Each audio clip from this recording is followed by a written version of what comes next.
Shalom and welcome back to the Rashi Nosh. I'm Pastor Matt. And I'm Kara.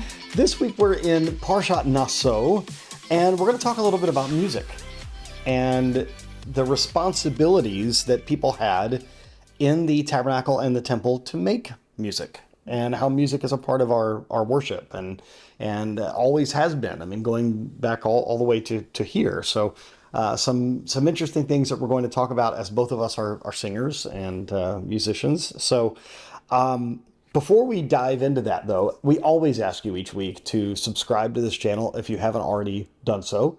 And please like and comment on this video, and that will allow the algorithm to pick us up and to get this video out to as many people as possible. And of course, share this on your social media if you wouldn't mind. And we just want the word to go out far and wide with these teaching videos. Thank you so much for all your kind words and comments and questions. So this week we're looking at a specific verse in Numbers chapter 4, verse 47. And we'll just read out of our Torah discussion Rashi commentary here by the Jewish Publication Society. And let's talk about musical accompaniment. Anyone who has attended a Jewish wedding has experienced the profound impact that music can have. While music is not the focus of a Jewish wedding, it often helps define the mood of various stages. With solemn music during the processional and lively music during the dancing, a verse in Parashat Nasso that defines who was included in the Levites' census also alludes to the role of music in the tabernacle.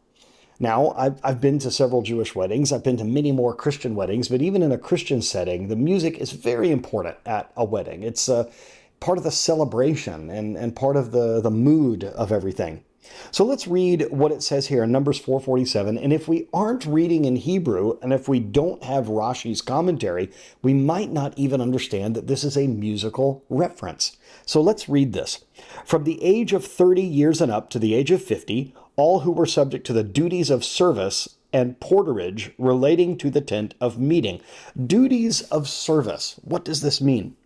Duties of service refers to music with cymbals and harps, which is service for another service, meaning the offering of the sacrifices by the priests.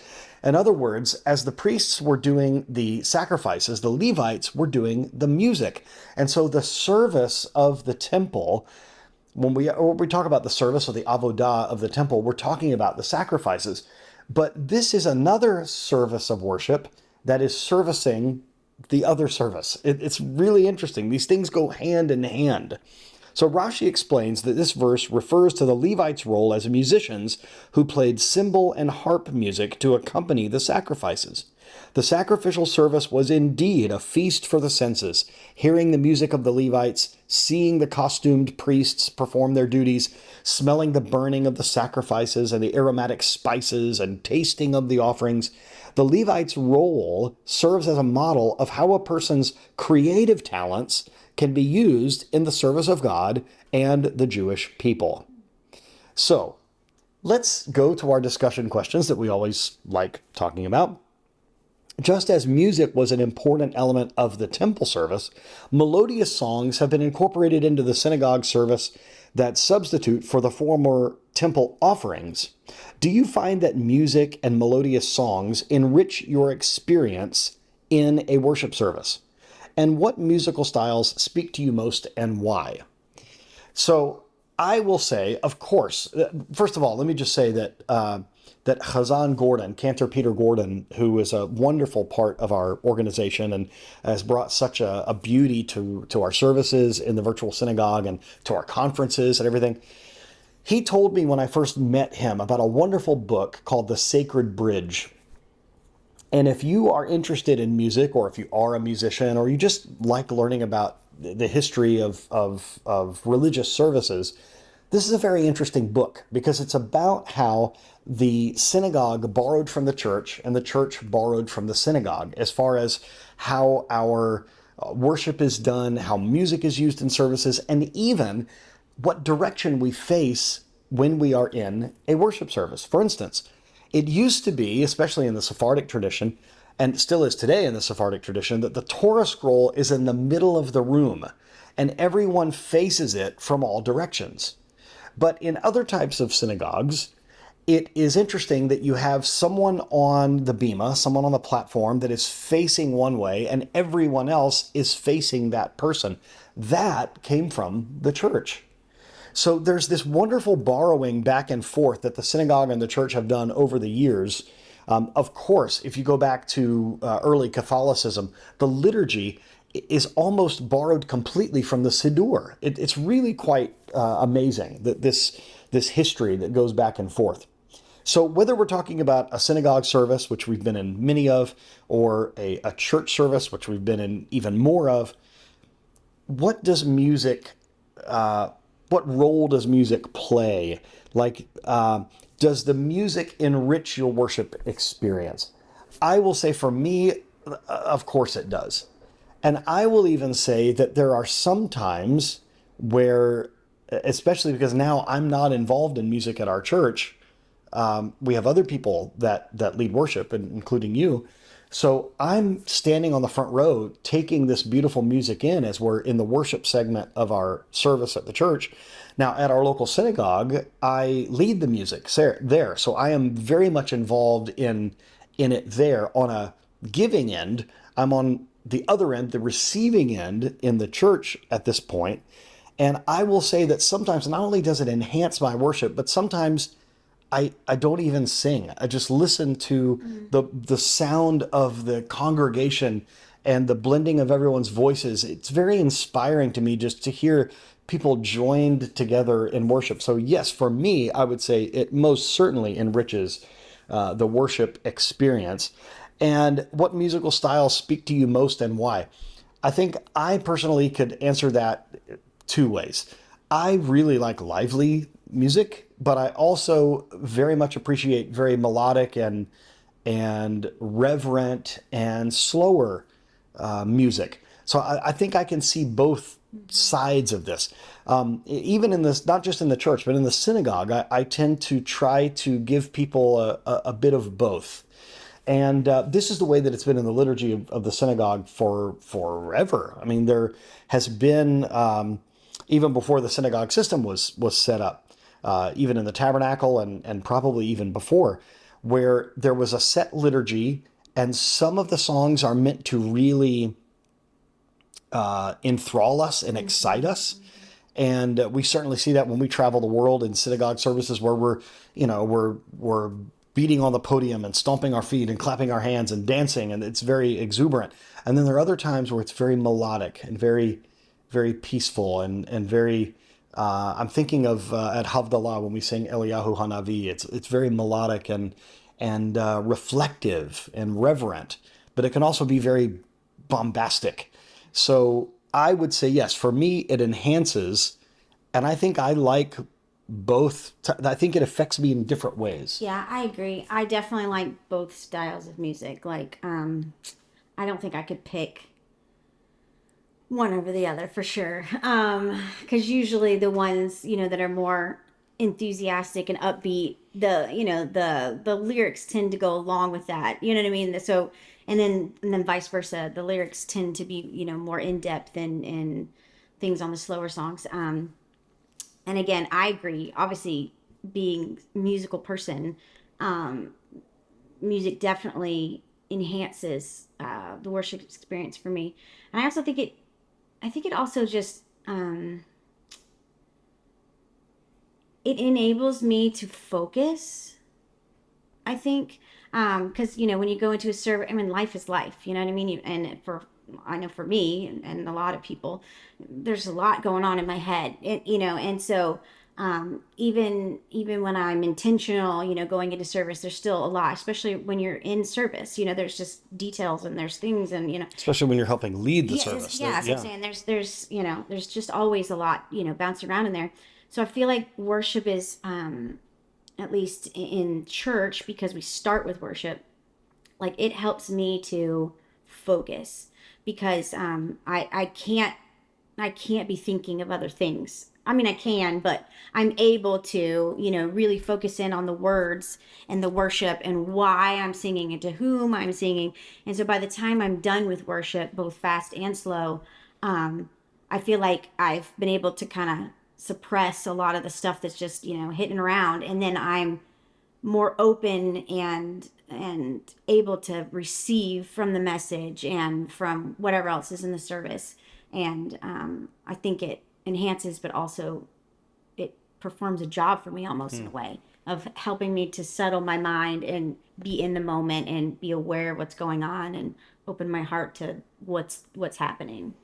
I think that's very well said. And I think coming back to our idea of this book, The Sacred Bridge, that's something I think that the church definitely got from the synagogue. The synagogue service starts with what we call Pazukei de Zimra, the verses of praise. These things that we're purposely doing, walking through the Psalms to get ourselves ready to actually, okay, now we're really in it. And I love how really focusing on the words that we're singing sort of centers us and puts us in the right mode. And I love that we get from King David. There's this thing that we say in the Jewish prayer service. Before we pray the Amidah, before we do the standing prayer of Lord, open up my lips that my mouth may declare your praise. There's a preparation that's involved, and I think that preparation can happen even before in the synagogue, even before you do Hallel or Pazukei de Zimra, in a church service, even before you do the praise and worship music, even as you are on the way to the service. Yeah. I think whether you're driving in your car or you're walking to your service, I think these melodies and these songs, you can have a song in your heart, a prayer in your heart as you go to the service. And I think we probably should take responsibility for that. I think sometimes there are people that become what Rabbi Shapiro would call professional Christians or professional messianics, where it's like, okay, now is the time where I'm supposed to do this and I'm supposed to act like I'm enjoying it, Going and through the motions, I'm going through the motions. Yeah, that's not what we're doing. We're not clocking into the service and now this is what I'm supposed to do. We should be engaged, and we should have what we call in Hebrew the kavanah, the intent of the heart that is truly in line with what it is that we're saying and what it is that we're doing. So I think that our challenge to you this week would be, when you go to service this weekend, whether that is in person or whether that is at Ahavat Ami Virtual Synagogue with us online, no matter where you go, my prayer, our prayer for you would be that you really pay attention to what it is that you're saying, what it is that you're singing, what it is that you're chanting, that it doesn't just become something that you've memorized and it's just second nature and just rote, and it's just a distraction. It really needs to be something that we are putting in to the service if we're expecting to receive from the Lord from that service. I think there's a wonderful give and take that happens. I think you can go to a service and be so distracted that you get nothing out of it. And I think this is why people sometimes congregation hop, is because they go somewhere and say, well, I'm just not being fed there, or it's just not hitting me or whatever. Are you being a consumer, or are you being a participant of worship? Are you really diving into those prayers, diving into those songs, diving into the message? And are we doing it with that real intent of the heart? If you are like these Levites and like us in various ways, where you are doing the music, where you're leading the music for the people, or maybe you're the Shaliach Zibor, maybe you're leading the prayers, you, above anyone else, need to really be ready and prepared to have your soul in the right place when you're doing this, because you're being an example to others, and it can't just be going through the motions. We need to really realize that we're coming before the Lord, and we might not be worshiping today with harps and cymbals, but for some of us, we worship with a guitar, which is another stringed instrument, and I think it's a wonderful way to do that. So, challenge this week: be a little more engaged with the Hallel, with the Pazukei de Zimra, or with the praise and worship music. If you're at a church or a modern Messianic congregation, be more engaged this week.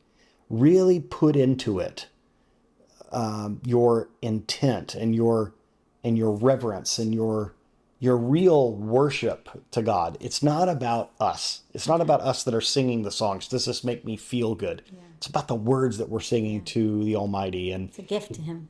it is. It's a sacrifice of praise, is what the Bible says. So let's do that. Let's offer up our praise, and the Lord promises to inhabit the praises of His people. So our prayer for you is that your services will be awesome this weekend, and that you really are blessed because of how much you're willing to step out of your comfort zone and to really give it your all. So thank you for joining us this week once again, and thank you for your continued prayers. And we are just excited about what the Lord is doing here in our midst, and what He's doing for you all around the world. So God bless you, and may His richest blessings be applied to your life and to your family, and may your worship be exuberant and reverent. Shalom.